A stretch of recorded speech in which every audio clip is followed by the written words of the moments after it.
My name is Justina, and the last 3 years of my life have turned into an endless series of working days, flowing into one another, without a hint of respite, without Sundays and holidays, without vacations that I had even stopped dreaming about. I was drowning in reports, tables, audit reports, and endless emails, as if my office it became the only place of existence, and beyond it everything was covered in a gray haze. And before we continue, write in the comments from which city you are watching this video. Enjoy watching. The colleagues I crossed paths with on the sidelines of corporate reality looked at me with bewilderment and slight fear, as if I were something else, an alien, not a fully understandable being. They called me crazy, not in hostility, but rather with a touch of that mixture of admiration and fear with which they usually talk about people. Those who can voluntarily stay up late for a report that hasn't been requested yet, or go to work on Christmas Day to sort through the archive.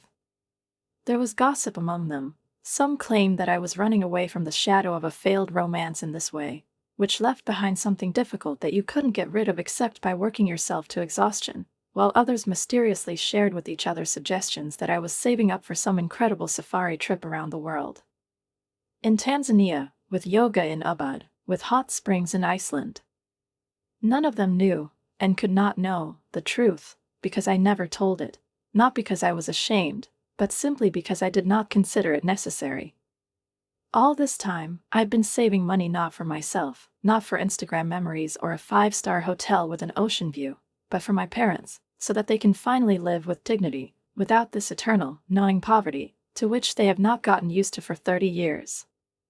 My father and mother still lived in the same dilapidated house that they inherited from my grandmother, a 2-room one with peeling plaster and wooden floors that creaked with every step as if the house itself was groaning with fatigue. Each of my visits, rare, guilty, but always warm, was accompanied by my father's grumbling. He complained about the neighbors who had been making too much noise since they moved in a year ago, about the pothole right at their entrance, which the city administration had promised to patch up last year, but had not even bothered to send equipment. A store that takes a full 15 minutes to get to, and that's if you're lucky with traffic jams. I listened and nodded, but in my heart I cherished one dream: to imagine the day when I could give them the keys to a new, bright, cozy house in a nice neighborhood with green alleys and smiling neighbors, where there would be no drafts and menacingly old pipes, where every little thing would tell them, "You deserve the best, they deserve peace." Laura, my younger sister, never showed the slightest concern about the conditions our parents continued to live in. At 27, she enjoyed freedom and opportunity, living in a rented apartment in the center with a boyfriend named Guido, a man who seemed to consider himself an artist, although most often he just lay around on the couch. She jumped from one job to another, as if looking for something that could not be found, was interested in marketing, photography, or DJing, until at some point she got the idea to open her own business. She just didn't know which one, but she was full of enthusiasm. And every Saturday we all gathered for a family dinner, which always followed the same scenario. Mom started cooking in the morning, exhausting herself to the point of fatigue. Dad opened the wine, which was clearly more expensive than they could afford, and Laura filled the air with her plans, dreams, and inspiration. "I'm thinking of launching a line of organic treats for dogs," she said one day, gesturing brightly with her fork, as if turning her statement into a performance. "This is an almost virgin niche, the market is undeveloped." Mom and Dad, as if on cue, put down their instruments and leaned forward, as if every new endeavor of Laura's was a revelation. Meanwhile, I was slowly shifting the potatoes from one side of the plate to the other, looking for a pause, a moment to say my piece. "I've been promoted," I said, trying to keep my voice steady. "I am now a senior financial analyst. This promotion comes with a good raise and new benefits."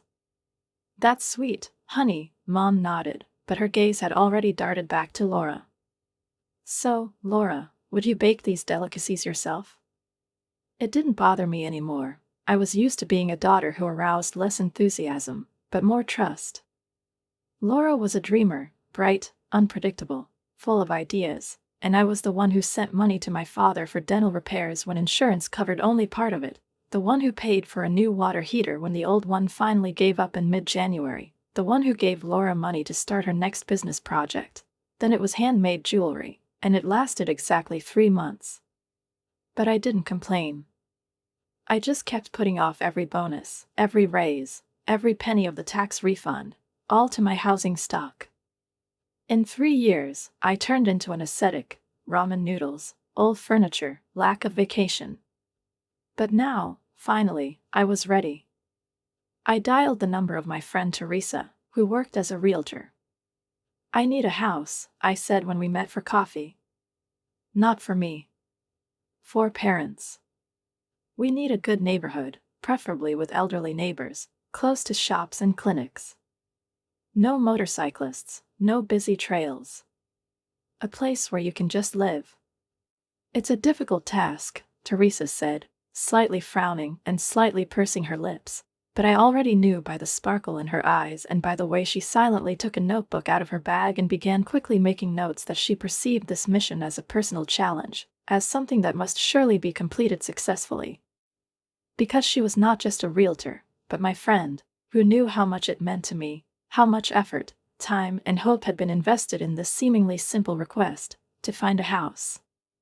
A home that will become the epitome of caring, love, redemption for years of inability to help, recognition that parents did everything they could so that Laura and I would have a chance. While Teresa was hunting for the perfect option, life continued to move in its usual, predictable manner, like a clock wound up by someone from outside. I worked late, denied myself small things, continued to save every spare penny and, of course, as usual on Saturdays, I came to family dinners, which, despite their appearance, warmth, increasingly turned into an arena for Laura's performances. Her new idea, custom, painted sneakers, sounded like all the previous ones, with the same deafening confidence, with the same enthusiastic gleam in her eyes, with which she once talked about jewelry, culinary experiments, and her podcast, which never survived the 4th issue. Our parents sat nodding in fascination, as if each of her inspired monologues was a revelation, a message from heaven, and I, sitting at the table with a glass of too-tart wine, couldn't help but smile, not because I believed in her project, but because I felt that the goal I had set myself 3 years ago was getting close, and Teresa has already sent out some promising options. "What are you grinning at?" Laura suddenly interrupted her inspired story, noticing my expression, and I blinked out of my thoughts, caught by her harsh tone. "Oh, I just got some good news at work," I said, trying to sound casual. "Another promotion." Laura rolled her eyes with the exaggerated drama that had been characteristic of her since she was a teenager. "God, Justine, you're so easy to please," she said. "A pat on the head from your corporate overlords, and you're beaming like you hit the jackpot, while I'm working with Guido on my own marketing agency, by the way. Once we launch it, we will never have to answer to anyone again." Mom leaned forward, her eyes sparkling with curiosity and excitement. "That sounds great, honey. How long does it take to get started?" Laura shrugged her shoulders, as if it was a small thing not worth mentioning, and, playing with her fork, replied, "Well, about 200,000. Give or take." Mom gasped, as if she had been stabbed, and Dad frowned, choosing his words. "It's a fortune. Where would you get that kind of money?" And then, as if according to a script written by an invisible director, all eyes turned on me at the same time. I felt my cheeks burn, not from guilt, no, but from a sense of injustice, from the fact that once again the expectation of help hung in the air, as if due. "What?"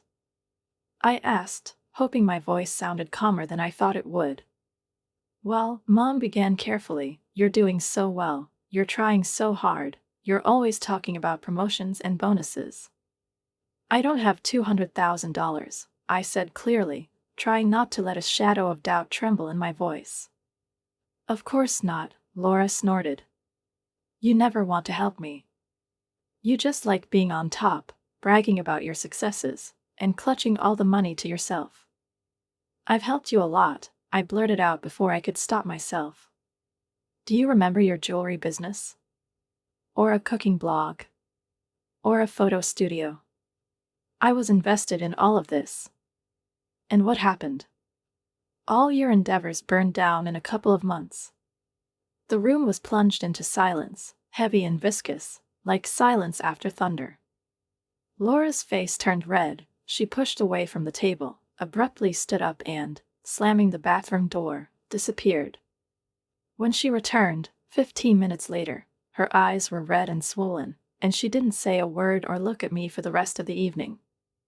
Mom and Dad cast glances in my direction, full of disappointment and something else, as if I had rudely dealt with the dreams of a child, and not just voiced the obvious. "I'm sorry," I finally said, more to lighten the mood than out of guilt. "I have to go." I drove home feeling terrible. I kept thinking, maybe I'm really being selfish. Maybe I should have given Laura the money. But then I reminded myself that I had already given it, once, twice, 3 times. And each time, the result was the same. The idea crumbled like a house of cards, and I remained the one who covered the rear. And this house meant much more. He was not just a reward for my parents, he was a symbol that all this was not in vain, that I was not just surviving, but building, step by step, my own form of love. A month has passed. I worked even harder, as if trying to force out the remnants of the pain from that evening. Meanwhile, Teresa continued her search tirelessly, and her messages with suggestions came almost daily. She was a real godsend. She filtered every object, checking it against my strict criteria, and managed to adjust the views to my crazy schedule. "I especially like this option," she said one evening, handing me a tablet with photos, a neat one-story ranch-style house with a well-kept front yard, sunny windows, and a bright red front door. 3 bedrooms, a fully renovated kitchen. The house is located in a quiet cul-de-sac, where mostly elderly couples live. The nearest grocery store and pharmacy are a 5-minute walk away. I scrolled through the photos, imagining Mom and Dad there. In the kitchen there was a farmer's sink, which Mom mentioned in almost every conversation about her dream home, with that special sparkle in her eyes that appeared whenever it came to things associated with comfort, warmth, and something like a real friend. The backyard, though small, was perfectly manicured, and I could already see Dad, in his old t-shirt and with the ever-present bottle of lemonade, carefully mowing the lawn. Grumbling at the ants, but with those very wrinkles at the corners of his eyes that betrayed his secret pleasure in the process. The master bedroom seemed spacious, filled with light thanks to the large windows, so unlike their current room, where heavy curtains and dark walls turned it into a cave, which exuded abandonment and sadness. "That's great," I said, feeling a surge of excitement that began to squeeze my chest as soon as I mentally compared the dream with reality, and added, "Let's make a suggestion." The process went surprisingly quickly. My credit history was impeccable. The down payment I had been collecting for years was more than convincing, and the sellers, tired of unsuccessful shows, finally wanted to close the deal. A few weeks later, I was signing the mortgage documents, and my hands were shaking, not from fear, but from anticipation, from those thoughts that filled every cell. How my parents' lives will change, how they will wake up one day in this new house and realize that this is not a dream. The house was empty, but full of potential. It already had a meaning embedded in every idea, every object that I mentally placed in the rooms. Mom's antique sideboard stood perfectly along one wall of the kitchen, adding to it that old-fashioned elegance that Mom treasured so much. Dad's armchair, with a dent in the armrest from his in the palm of your hand. It would look great at the large window of the living room, which overlooked a calm, green street with equally neat lawns. Of course, I would have to help them with the move, but I have already thought out how to make it part of the surprise, part of the holiday, which they have been deprived of for so long. Saturday came, the day of dinner, which I was now looking forward to with anxious impatience. I hadn't spoken to Laura or my parents since that memorable argument, and there was an uneasy emptiness in my chest, but the news I was carrying couldn't wait. I pulled up to the familiar driveway, rehearsed my announcement in my head one last time, and walked in clutching a bottle of champagne as a symbol of a new chapter. Laura was already there, along with Guido, waving her arms animatedly and telling our parents something, but as soon as I entered, their conversation stopped in mid-sentence. "What were you talking about?" I asked, putting the champagne on the counter, and Laura, without even turning around, shrugged her shoulders. "Nothing that might interest you." I didn't take the bait, didn't let myself get involved in a petty argument. "Actually," I said, feeling my chest fill with confidence, I have some news. What is it? Mom asked, without looking up from the pot in which she was stirring something, as if it were not just food, but a protective wall. I took a deep breath. I bought a house. 3 bedrooms, great neighborhood, everything is nearby. A housewarming party is in 2 weeks. I would like to invite you all. I didn't say that the house is really for them.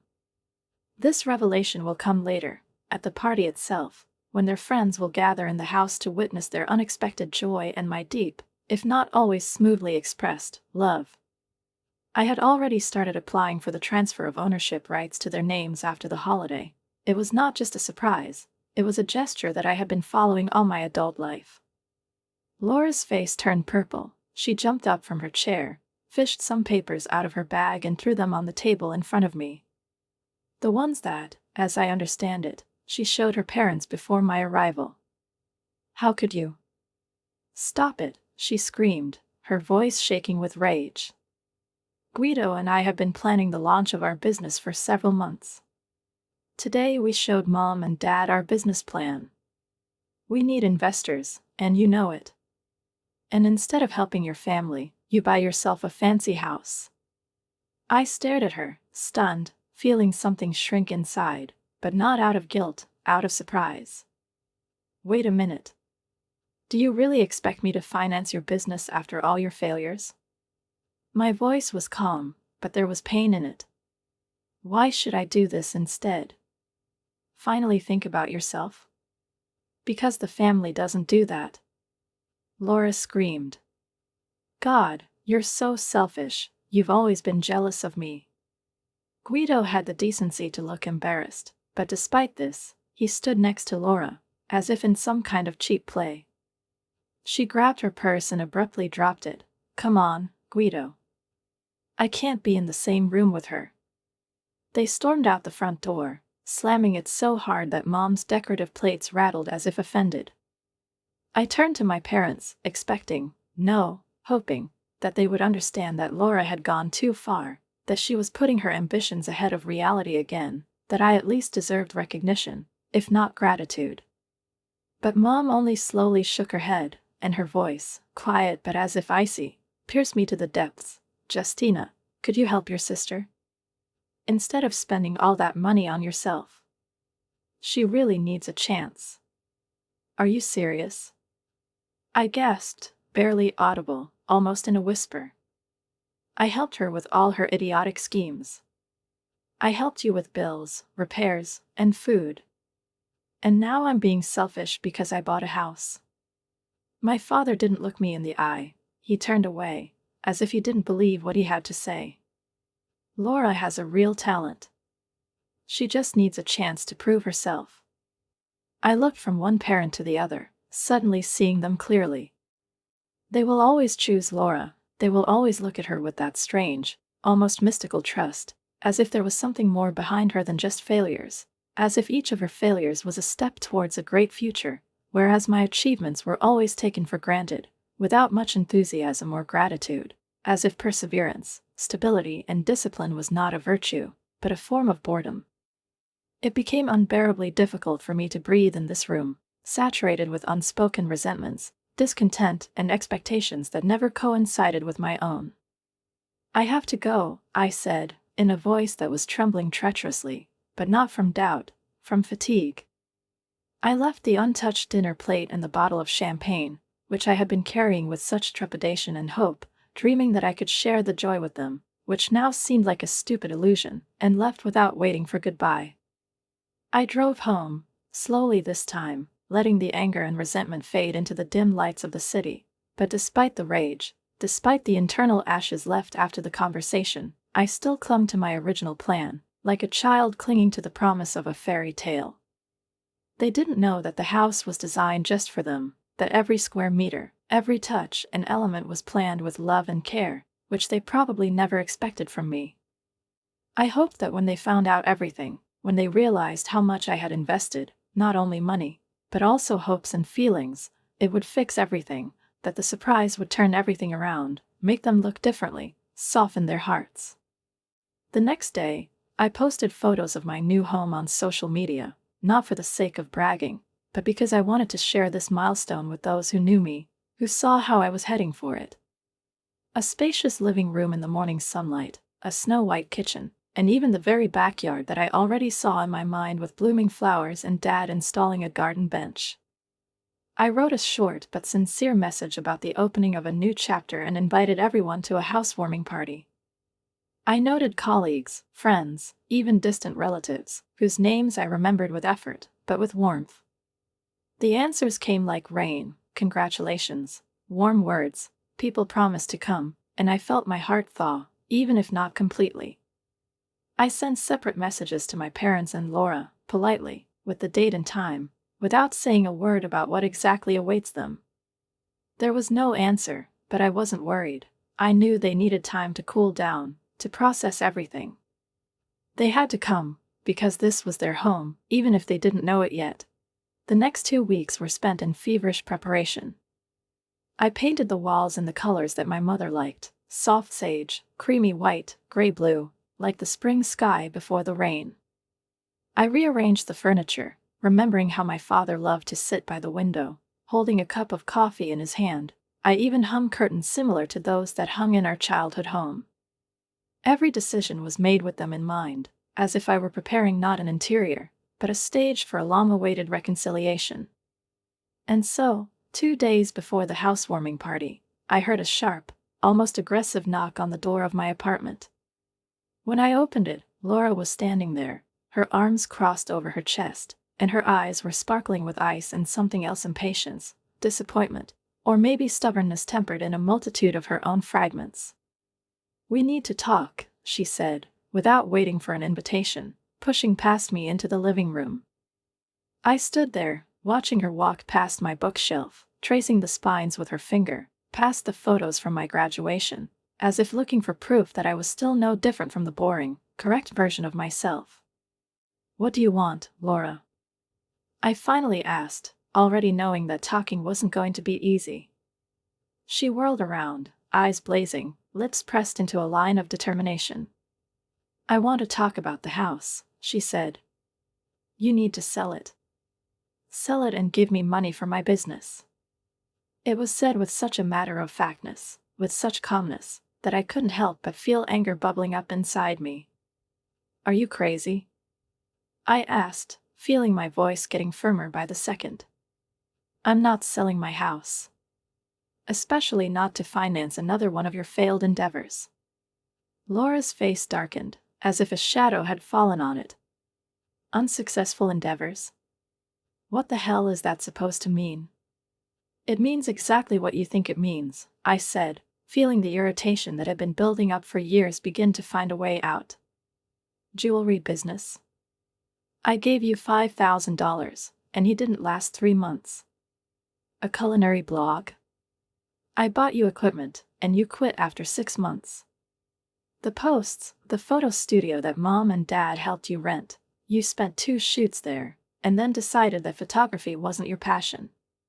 Laura didn't give up. She took a step closer. Her voice became almost a whisper, but that only made it more dangerous. "It was an experience. Every entrepreneur fails. You know, before you succeed, and how much of this experience do you have the right to receive at the expense of other people?" I cut her off, and for a moment confusion flashed in her eyes. "You don't understand anything," she hissed. "You've never had a dream. You're so boring and mundane with your corporate job and your retirement plan. And I'm trying to create something that will be mine, truly mine. But you're too jealous to help me." I shook my head, almost sadly. "Jealous of what? Your string of failures? Your inability to stay in one place for more than 6 months? At least I'm trying." "Stop it," she screamed. "At least I have dreams." "What do you have? A cubicle in the office? A dreary little apartment? And now there's a house where you'll live all alone, because you can't even keep a boyfriend." Those words cut like a sharpened knife, but I didn't let her see the pain. "I'm not selling my house, Laura. Not now, not ever. And I certainly won't give you $200,000 for another dubious idea that you and Guido concocted over coffee and empty promises. You don't understand, she insisted, her voice sounding desperate, as if in a last, doomed attempt to convince me, to break through the wall of my stubbornness, behind which she might still see her sister, and not an indifferent accountant. This time everything is different, she added, taking a step forward as if proximity would give her words weight. We have a reliable business plan. We have conducted marketing research. We have a presentation, a target audience, calculations. We have thought everything out. All we need is capital. I stood motionless, holding back the answer that was bursting out, bitter and burning, but finally exhaled. Then take a loan. Find investors who truly believe in your vision. But it won't be me. I'm tired of being a bank for your inspirations. Laura's face contorted, not only from anger, but from something sharper, deeper, perhaps from the fact that her pride was shaken, from the fact that her request, which she considered quite reasonable, I not only rejected, I rejected her. Her idea of herself as about the inspired creator. Do you know what your problem is, Justina? She said, and in every word it was felt as if she had been hatching this phrase for a long time and with pleasure. You don't have an entrepreneurial spirit. You're a follower, not a leader. You'll never understand what it takes to create something out of nothing, because you're too afraid to try. Your life is an instruction, not a story. I've had enough, I said, looking at her with fatigue mixed with annoyance. You'll never understand what it really means to finish what you're starting. You don't have an entrepreneurial spirit, you have commitment issues. You jump from idea to idea, expecting everyone else to finance your journey of self-discovery while you figure out who you want to become when you grow up. The blood drained from her face, and at that moment she seemed not an adult woman, not a sister, but a girl caught doing something shameful, and therefore her silence was piercing. She just stared at me, as if reassessing who I was, and then her eyes narrowed to slits, and her voice became quieter, but no less threatening. When my business takes off, don't come asking for a job later. She stormed out of my apartment, slamming the door with such force that the photographic frames on the wall shook and hung a little crookedly, as if reality itself had shifted. I stood for a long time with my fists clenched, shaking with anger and pain, feeling everything inside throbbing with resentment, not so much for the rejection, but for the ease with which she rejected everything that I was.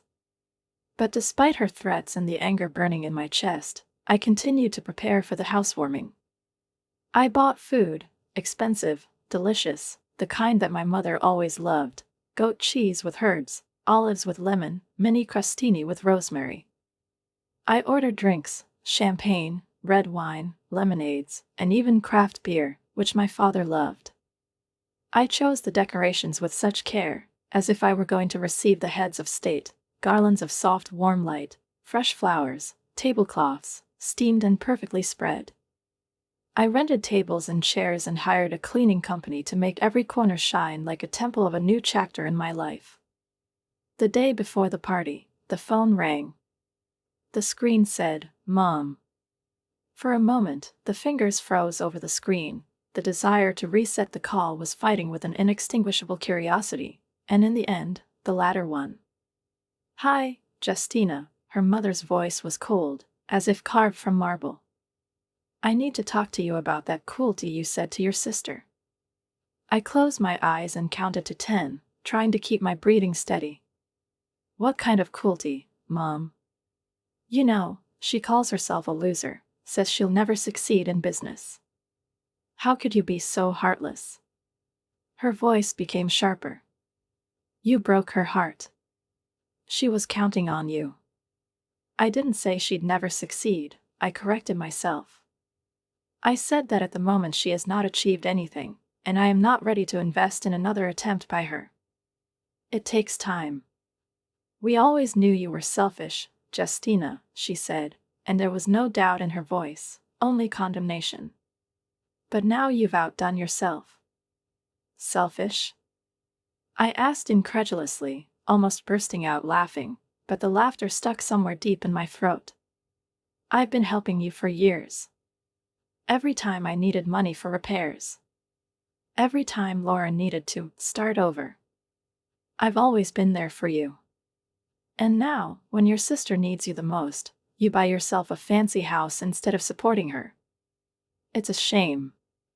I almost blurted out that the house was supposed to be for them, but something stopped me, maybe the instinct of self-preservation, maybe the remnants of pride. I work hard for my money, Mom. I am allowed to spend them as I see fit. Well, then let me tell you something. Her voice was trembling, not from excitement, but from anger, thick and enveloping like smoke. You've always been a disappointment to this family. Laura has talent and vision. And you have a boring job, no personal life. You can't even keep a boyfriend. You're 30 years old, for God's sake. I felt like I'd been hit. Those words cut through the air like glass through skin, sharp and crisp with anger, and I bit my lip until it bled, just to keep her from hearing my voice break. Mom. No, I haven't finished yet, she interrupted. Laura is worth 10 people like you. She is creative, brave, and willing to take risks. And you've always envied her. And now you're trying to keep her because you can't bear the thought of her succeeding where you failed. As a human being. Tears welled up in my eyes, not from guilt, but from betrayal, from the pain that only those closest to me can inflict. But I refused to let her hear me cry. Is that really what you think of me? I asked, knowing the answer, but unable not to ask the question. That's what we all think. Your father and I are absolutely outraged by your behavior. Don't wait for us at your housewarming party. We don't want to see you. Now, or maybe ever again. The line broke. I sat down on the sofa, the phone still clutched in my hand, tears streaming down my face. Not sobs, not hysteria, but steady, silent streams of pain that could not be stopped because it was not sudden. No, it had accumulated over the years, in layers, like paint on an old canvas, until finally it cracked, revealing everything that I had been hiding so stubbornly under the mask of self-control. At that moment, something in me changed, like metal in a furnace that can no longer remain the same under the weight of heat. Something inside me solidified that had always been malleable, adaptable, wanting to please, get approval, earn love that should have been unconditional. The house that I bought with such love and hope, dreaming of making it a haven for those I considered my family, suddenly seemed to me not a cozy haven, but a monument to my own stupidity. How could you be so mistaken? How could you work so hard, deprive yourself of rest, pleasure, freedom, just for the sake of to please people who will never, under any circumstances, be happy with me? The next day, on housewarming day, I woke up with a new decision. Clear as the cold morning air after a summer rainstorm, this house will be mine, completely and completely. I will live in it alone, enjoying every brick, every window sash, every glimmer of light on the floor, knowing that all this, the fruit of my efforts, my work, my life, and I will finally stop trying to buy the love and respect of my family, as if they are goods on sale that can be bargained for if I smile hard enough. When the guests started arriving at the party, I greeted everyone with sincere warmth, without the usual tension. Friends from work, neighbors from my old apartment building, college buddies who, despite the distances, came specifically to share this moment with me. They were all welcome guests, and only my family was not. It was. And this time I didn't mind. I didn't feel empty, because, as it turned out, their absence turned out to be easier than their presence. When everyone was gathered, the glasses were filled, the laughter sounded like a ringing accompaniment to a new beginning. I quietly clinked my glass, attracting attention, and when the conversation subsided, I spoke loudly and clearly, trying not to let a single shadow on my face betray that I was still trembling inside. Thank you all for coming today, I said, smiling. This house means a lot to me, but not for the reason you might think. I took a deep breath, pausing, as if before jumping off a cliff. I originally bought this house for my parents. I've been working overtime for 3 years, saving, denying myself everything to save up for the down payment. I wanted to surprise them by handing them the keys and the title deed. There was a murmur in the crowd. Someone looked at each other in surprise, but I continued. My voice became firmer. But recent events have made me realize that this house should be mine. Only mine. I deserve it. And I intend to enjoy life here. The housewarming party lasted until late in the evening, filled with light music, good wine, and the warmth of real human communication. By midnight, the last of the guests had left the house, and I was left alone.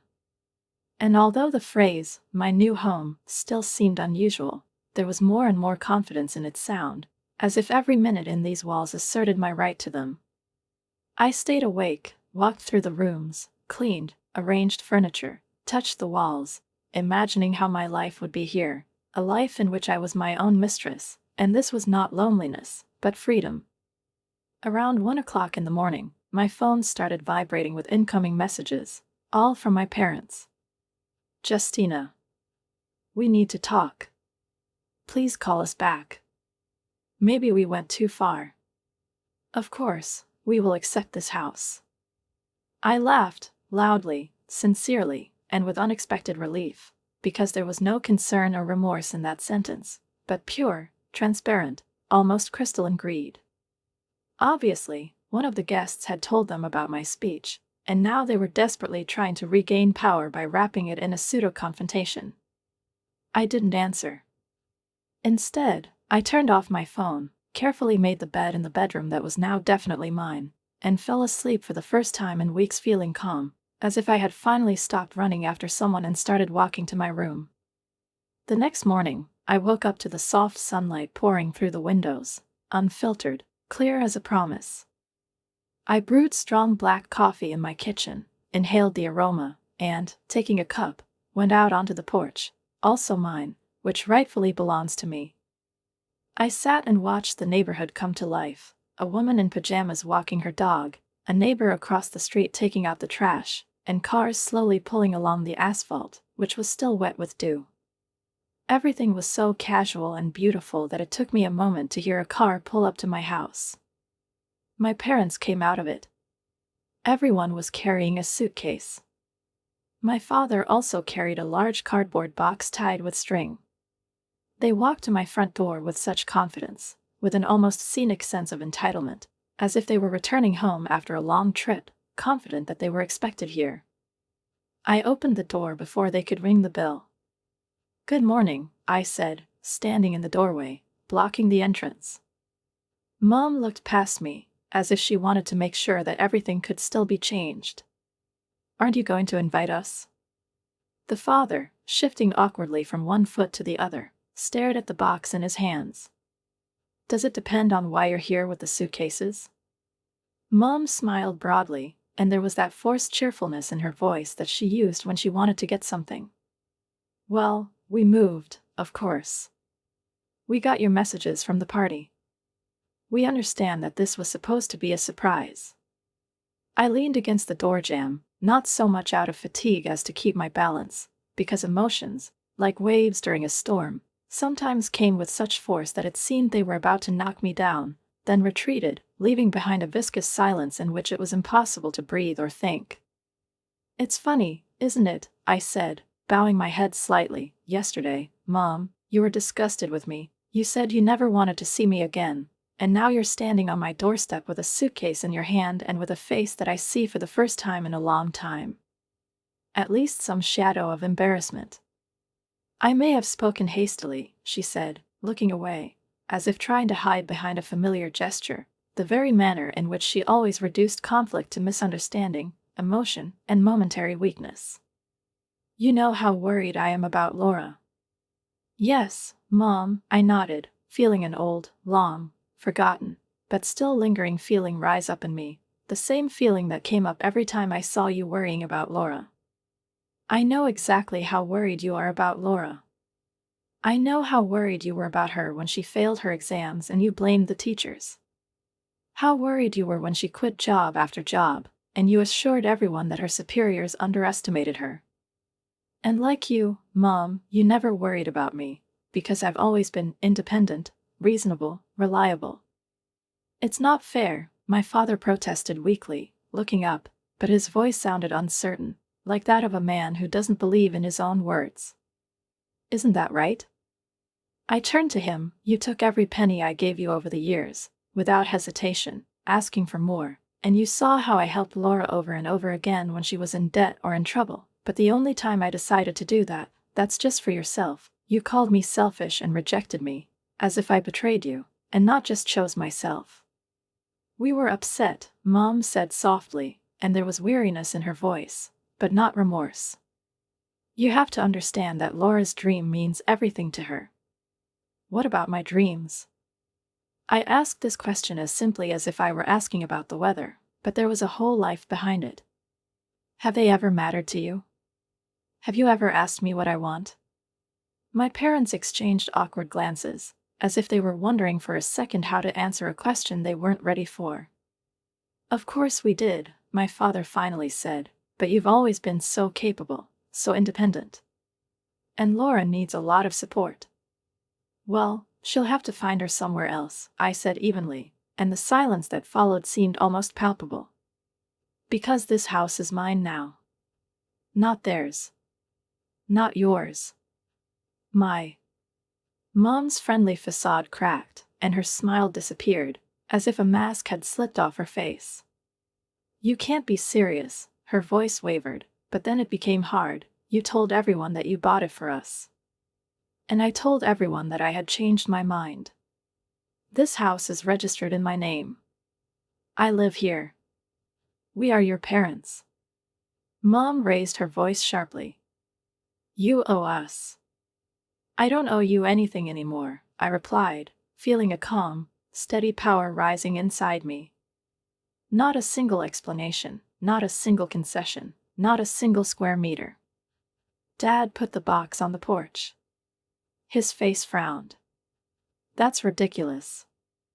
We will challenge this in court if we have to. You promised us this house." "I've never promised you anything in writing," I replied calmly. "And I never told you about the house until I bought it. Good luck with this trial." "You." "Ungrateful," Mom started, but I interrupted her. "I suggest you leave. I need to unpack." "It's not over yet," my father said, picking up the suitcase again, and there was a threat in his voice, but it was empty. "The mistake was that I thought I needed to buy your love," I said, and before they could respond, I closed the door behind them. I locked it and leaned against it for a moment, feeling my heart pounding, but the determination inside me was stronger than ever before.